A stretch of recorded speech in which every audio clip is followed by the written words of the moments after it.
With the news that it seems like a new season of the Orville may be on our horizons, I figured it might be a good time to share some story ideas I've had for a future version of the show. Seth, feel free to take all of these as you wish. Without further ado, let's get started with...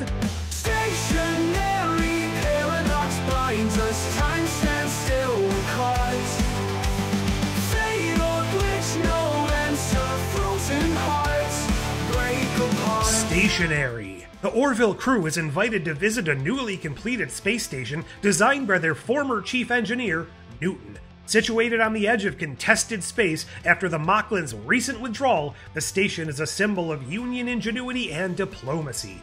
However, during the crew's tour, a mysterious phenomenon begins, causing both people and objects within the station and the surrounding space to freeze in place, immobile, suspended in time and space. As the anomaly spreads, the crew must work with Newton to solve the mystery before the entire region, including the Orville itself, becomes permanently stationary. The team races against time to find a solution and to protect the station from both the anomaly and external threats.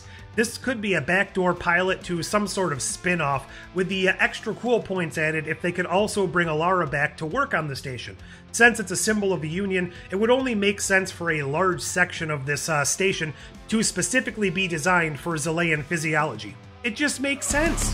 Reflections of tomorrow, twisted in the night, time's endless sorrow, no end in sight. Reflections of tomorrow, twisted in the night, time's endless sorrow, no end in sight. Reflections of tomorrow. The Orville encounters a mysterious pod drifting outside their ship, emerging from a temporal rift. The occupant is revealed to be Anaya, Captain Ed Mercer's half-Krill daughter, who has traveled from the future to prevent a catastrophic series of events.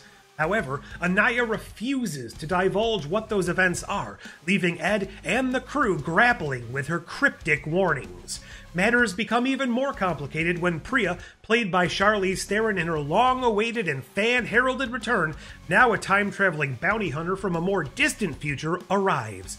Tasked with retrieving Anaya, who doesn't belong in this timeline, Priya has no memory of her previous encounter with the Orville, and as tensions rise and the future hangs in the balance, Ed must make a heart-wrenching decision that could alter the fate of his crew, his family, and the very fabric of time itself. Orville sails the skies, energy in disguise, in the puppet eyes, truth never lies.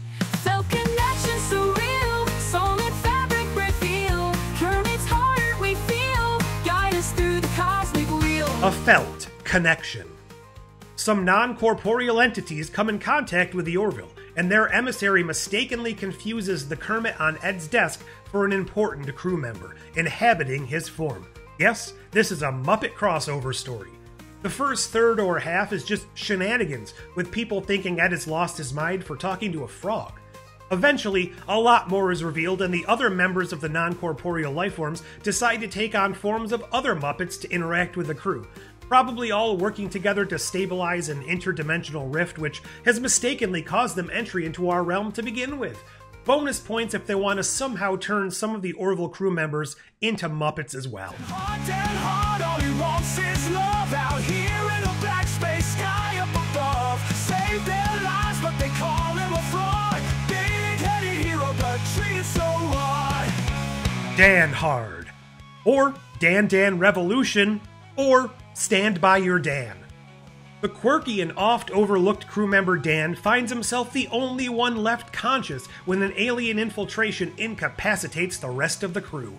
Completely out of his element, Dan has to step up, navigating the ship's systems and evading the alien intruders with a mix of both luck and unexpected bravery. Channeling his interaction hero, Dan devises a clever plan to take back control of the ship, overcoming numerous obstacles to defeat the invaders and save everyone. However, in a twist, when the crew regains consciousness, they have no memory of the ordeal, and Dan's heroic account is met with complete skepticism. He's left frustrated and unrecognized for his efforts, leaving the rest of the crew completely unaware of his brief moment of glory. Hearts united, every reunion, joy in the communion. hand in hand we'll stand across this great land. Mocklands hear the call, breaking down the wall. Together we won't fall, one for all and all. Unity and trust, in each other we must. Strength from the dust, rise together we trust. A planetary reunion. Following the dramatic events of the Mockland secession from the Union and their newfound alliance with the Krill, tensions are at an all-time high. Stretched thin by its two-fronted war with both the Union and the mysterious arachnid species, the planet Mocklas long depended on its robust manufacturing sector to sustain its defense efforts, finds itself overtaxed and drained of natural resources. As a result, the planet becomes increasingly unstable and life becomes impossible. In a desperate attempt to survive, the remaining Mockland males, once staunch defenders of their traditional values, are forced to evacuate their crumbling homeworld. With nowhere else to go, they reluctantly seek refuge in the Sanctuary, the hidden colony of female Mocklands that they once sought to destroy. Led by Captain Ed Mercer, the crew of the Orville mediates this uneasy reunion. The female Mocklands, distrustful of the males after years of oppression, must now decide whether to accept their former oppressors into their society. Meanwhile, the Mockland males are faced with the harsh reality that their survival depends on the very group they once sought to suppress. In a climactic moment, the Mocklands, now united for the first time in centuries, pledge to rejoin the Union, understanding that survival is only possible through cooperation and mutual respect. Quite frankly, I only made this one so I could use the fun title, A Planetary Reunion. And there you have it, 5 story ideas I would personally love to see in a new season of The Orville. They're all yours, Seth. Use them as you see fit. But what do you guys think? Do you have any Orville ideas you would like to see? Share them all down below, and while you're there, like, share, subscribe, and even join the channel if you want to. But until next time, hooray!